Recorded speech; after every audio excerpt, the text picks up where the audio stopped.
Like I said, Susan, Dobay, or Zsuzsa, that's how it's called in She Hungary. says perfectly the Hungarian. Well, Yeah. yes, correct. Perfect.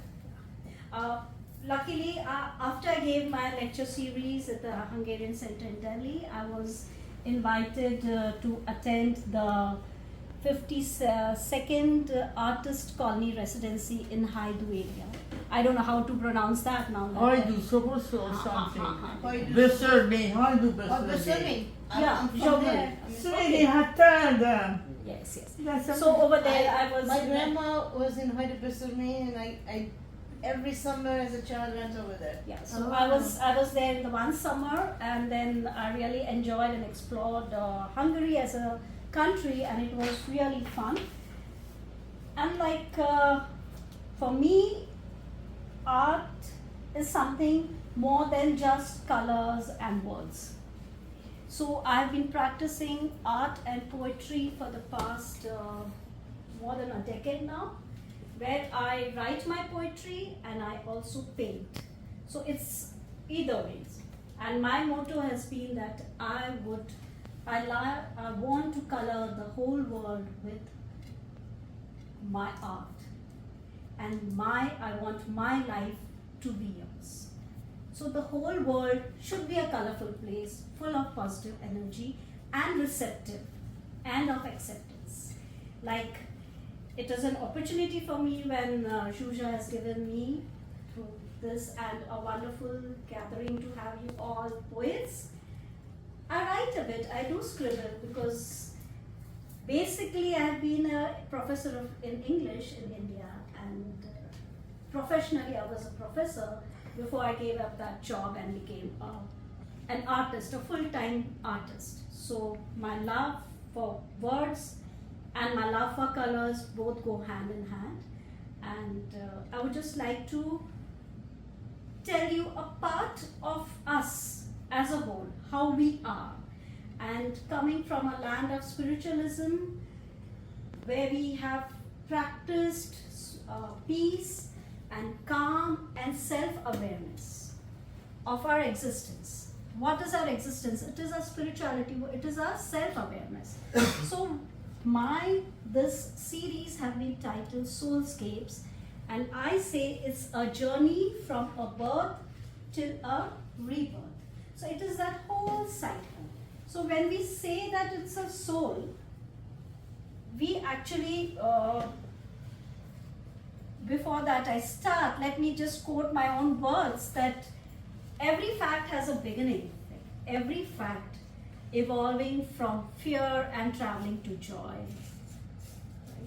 Emotions wrapped in dilemma and courage. Color expressed by an artist, and it's a art for the viewer. So that's how it goes on. So whatever I express might be my emotions, and the viewer sometimes may not be aware, and for that viewer it might be just an art. So I decided, I felt that sometimes when colors don't reach what I want to actually express, so the words can. And sometimes it's vice versa. Words cannot express what they are meant. You know, many a times we are just stuck by the literal meaning of that word. We don't foresee what is beyond that word. So at that time, you know, color comes in, the painting comes in. So it's an interdisciplinary thing when we combine the two. So if you all permit, I'll start with a few of my poems on soulscapes. Before that, since I come from a land where we have been preached to follow life in a certain manner, and whole of our life is divided into 4 parts, every individual life.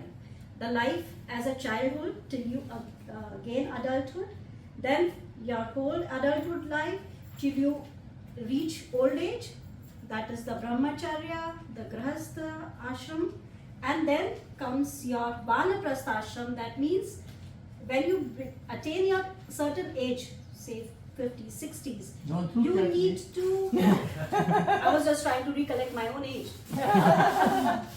You have to start detaching yourself from the materialistic things. And that is the vanaprasthashram, that means going in the woods. Giving up all your, materialistic things. And in materialistic things includes jealousy and the negative emotions as well. You need to give up everything, and once when you have given up everything, succeeded in giving up, then you are called a sannyasi. That means you are one of the light, of the energy. So you have this quote. This is the background, I just have it in short. And here is my poem. It's on life. The world here is hidden in meadows. The world here is hidden in meadows, gradually unveiling the mysteries of life. A white you choose, a white you choose, a black you hide. Behold, all at once mirror your wall. This is the karma. Whatever you're doing is there. You feel that, oh, I've hidden it well. No one knows. But your soul knows it. And that energy is going to, be around you as your karma. So be careful of the white you choose and the black you want to hide. So nothing can be hidden from your soul. And as one goes ahead in life, the path will lead along the trees lined. The path will lead along the trees lined, like the obedient ready to take my command. Like the obedient ready to take my command. The thump of my shoes, speaks of the burdened shoulders. The noisy bracelets speak of my struggles. The jingling pendants disclose my spirits. The jingling pendants disclose my spirits. The wind across my loose hair will caress my dream. The wind across my loose hair will caress my freedom, and my march along the road will conquer more woods. And my march along the road will conquer more woods. Now, woods over here is a metaphor for life on a whole and all the dwellings that you have. So when we live a life, we come across many frequencies or many people or many souls. What are people? People are souls, and they have radiate a frequency. So we come across many frequencies, the good frequencies and the bad frequencies. But at the end of the day, even you must have noticed at the end of your life or at the end of the day, you resonate with the like-minded people. Why is it so? Because we have the same frequency, we are on the same level. So we like to move around with the same kind of energy. So this is how you need to really live in the world and yet move ahead. And I think that poem is over here as well, which I think most of you must have read. Do you want me to read it, or should I just skip this poem? Don't skip anything, just Okay. do it. Okay. As you travel ahead in life, that's how the poem begins. It's again associating life with nature, because I've lived in deep forests for around about 35 years. The evening light surrenders to the darkness. The evening light surrenders to the darkness. The dusty grounds sleep under the twigs. The dusty grounds sleep under the twigs. The last call of birds abuzz all at once. The last call of birds abuzz all at once. The dragons and owls perch on the black branches. The dragons and owls perch on the black branches. The grey skies invite the moon. The grey skies invite the moon. The music of the crickets rumbles the stillness. And the thoughts in the mind take a serpent move. The thoughts in the mind take a serpent move. What is the end of the last thing you said? I couldn't understand. Serpent moon. Serpent moon. Serpent. Serpent is a snake. Yeah. So it can be symbolic of the, you know, the hidden Yeah. desires Yeah. or the dark desires, and you really can't control them. So it's I've used serpent as a, you know, a metaphor and Right, a I symbol. couldn't understand the word from here. Okay, serpent. Yeah. Yes. Then how the soul goes on, the soul unravels. The soul over here is your energy, your inner self, you can call it your conscious, your subconscious, your unconscious, whatever mind you call it. You know, there have been many philosophies where related soul to many different things. But soul, after all, is an energy, and that is the positive energy. The soul unravels, the struggle starts. The soul unravels, the struggle starts. Toast to happiness, tears for solitude. Toast to happiness, tears for solitude. Amid all, applaud the life. Amid all, applaud the life. So we have, you know, when we are together with people, we love to joke, we love to enjoy and spread joy. But whenever we are, you know, I don't know about others, but most of us, like I feeling like poets and sensitive people, they love to cry when they are alone. They don't like to cry in public. So that's why I have written this, that tears for solitude. When you are alone, tears is for reserved for that. And amidst all of it, we all enjoy life. Then when we come from this whole, the soul traveling, so remember the soul is still on the journey. And as the Sanatana says that the soul energy can neither be created nor destroyed. So soul as an energy can never be created, neither be created nor can be destroyed. It just moves from one surface to the other. So we take one form of a body, we die, but that again is not a negative aspect in life. Because when you die, that is when you're being sown as a seed for the next life to come. So your death again is something to celebrate, because it is a beginning of a new journey. So there is no darkness for the soul. The soul is ever traveling and ever transversing from one phase to the other. The poem goes this way. Around all the illusions surfaced by chaotic silence. Around all the illusions surfaced by chaotic silence, wear a masquerade and behold. Uncover the covered souls. Uncover the covered souls. Yours and mine, or mine and yours.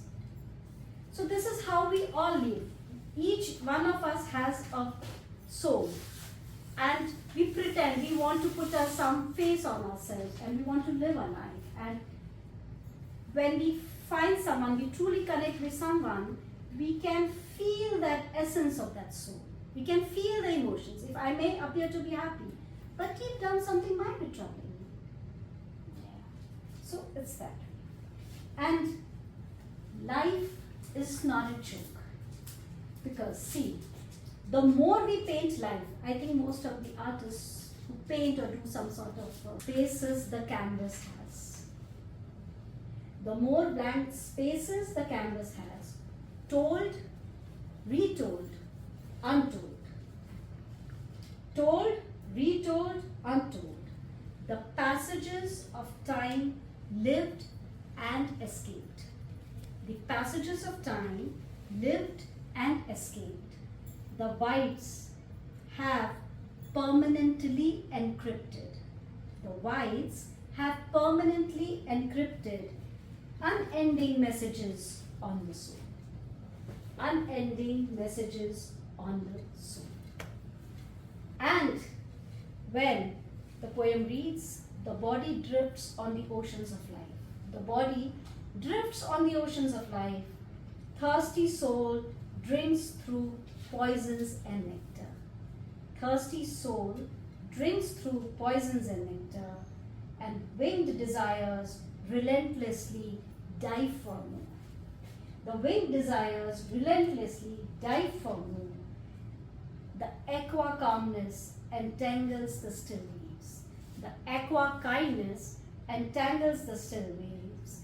Phantom of peace awaits the ocean floors. Fathom of peace awaits the ocean floors. So even the chaos on the surface, but there is calm at the end of the day. So when you are going to give up your body, or if at the end of the day, if you're going to meditate and meet the, connect with the energy, there is going to be calm. But you'll be surrounded by the chaos. There's going to be chaos around you. And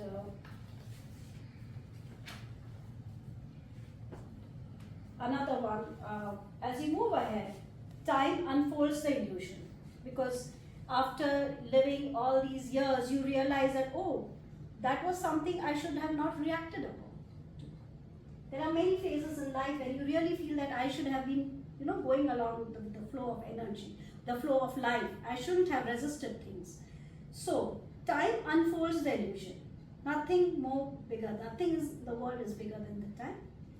Time unfolds the illusion that curtained you and me. Time unfolds the illusion that curtained you and me. The leap, the fall, and all that floats in between. The leap, the fall, and all that floats in between. So this is how our life moves around. After, I would like to ask if it's okay with you. I am beginning to be polite. I am picking it up from Vimmie. If it's all right for you if people ask questions. Definitely. Okay. So whenever you think you are tired or something, I don't think you enjoy yourself. After they can ask questions, right? She can talk until tomorrow. She was a professor. When I was coming over here en route to the Scenic drive, so there was a wildfire, and I first I could see the dry grass and the barren sort of dry lands actually. So I just tried and wrote. I think it's a 5-verse poem, a tanka. Attempted to write one last night.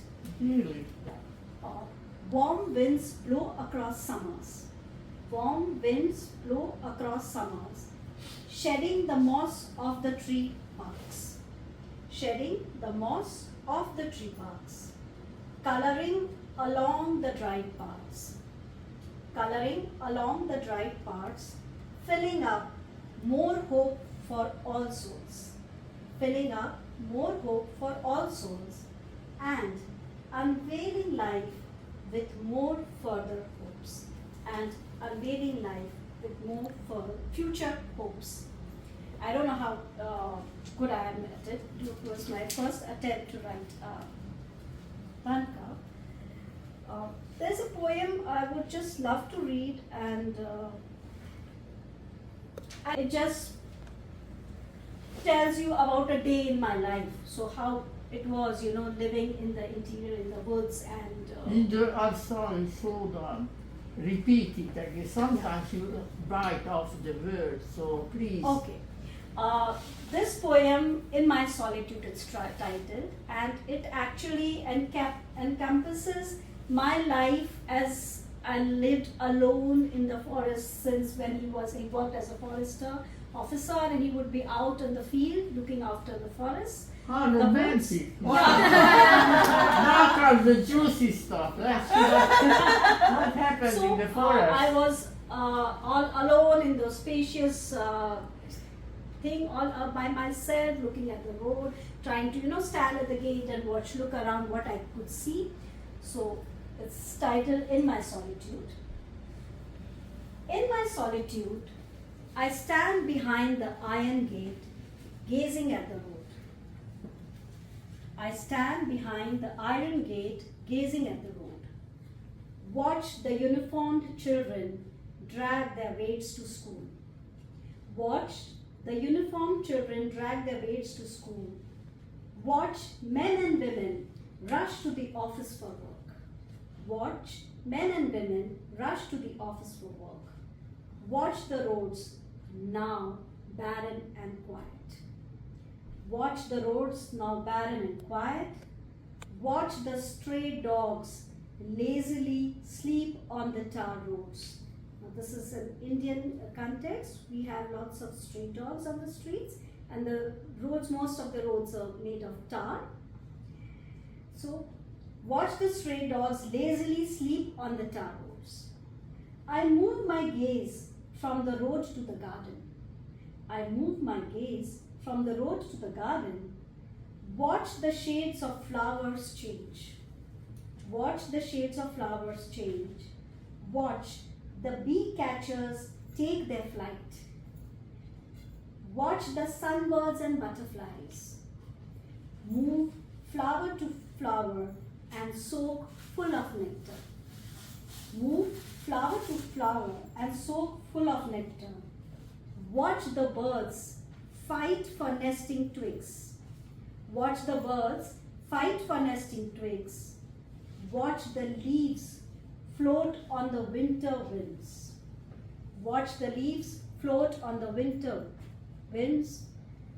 Watch the sun move from east to west across the lawn. Watch the sun move from east to west across the lawn. Watch the pale leaves hang loose from the branches. Watch the garden now settled with neon lights. Watch the owls and cats on their routine trails. Watch the owls and cats on their routine trails and wait passively till the winter frost bites my toes. And wait passively till the winter frost bites my toes. The dark on my shoulder droops, the breeze stiffs my hair, languishing to hear the horn blow, languishing to hear the horn blow, to rush open the chilled metal gate, to rush open the chilled metal gate. In my solitude, am I ever alone? In my No, solitude, am I ever alone? Where you saw.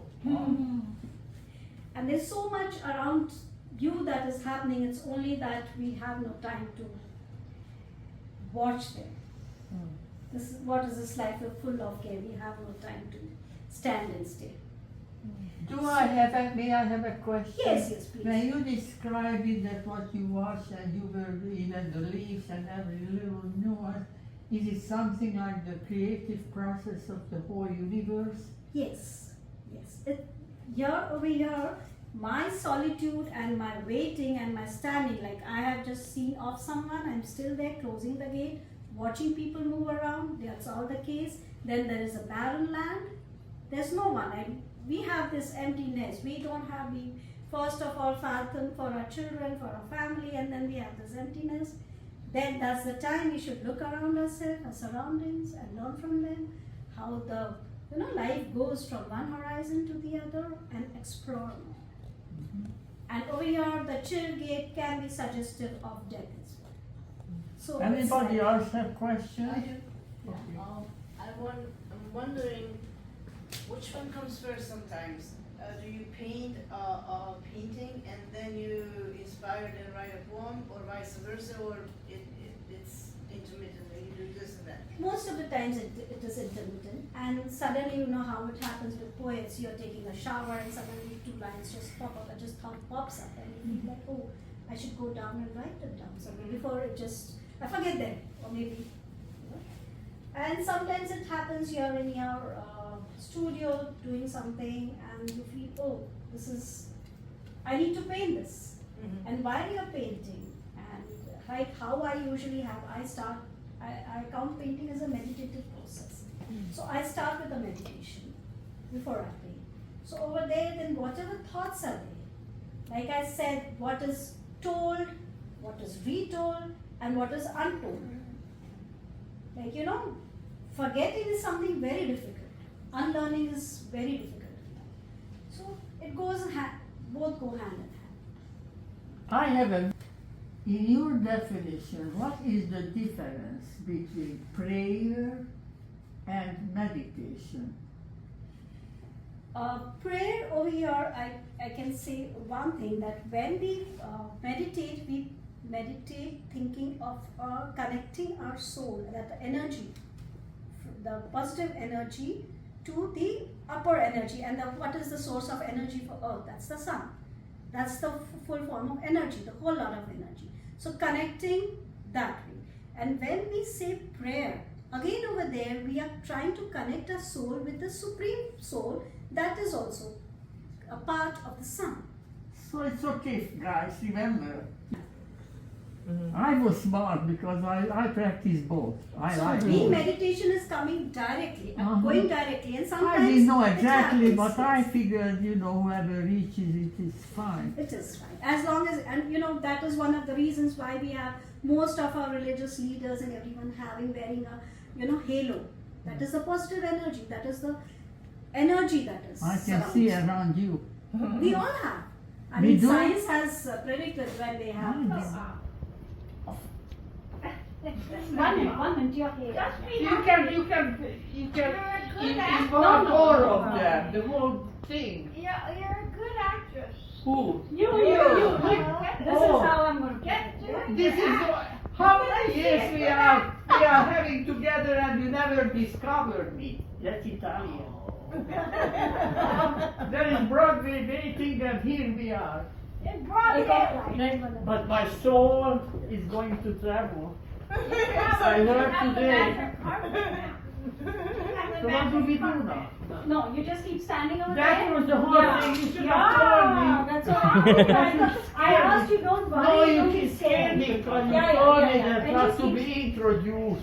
See, this I mean, matches very people well. get scared. Tell her how. No, okay. What are we doing? Sharon, what's your problem? No, Photograph. No, Yeah, please. A group. Yeah. A group photograph. This is for you, Yeah, Ken. next week the group. And Thank you. this is for you with love from India and goes very Yes, well with her Indian beautiful. attire. How many did you make? Beautiful. Wow. Thank you. Wow. Okay, so what's next? Huh? That was it. That was it. How do you photograph them?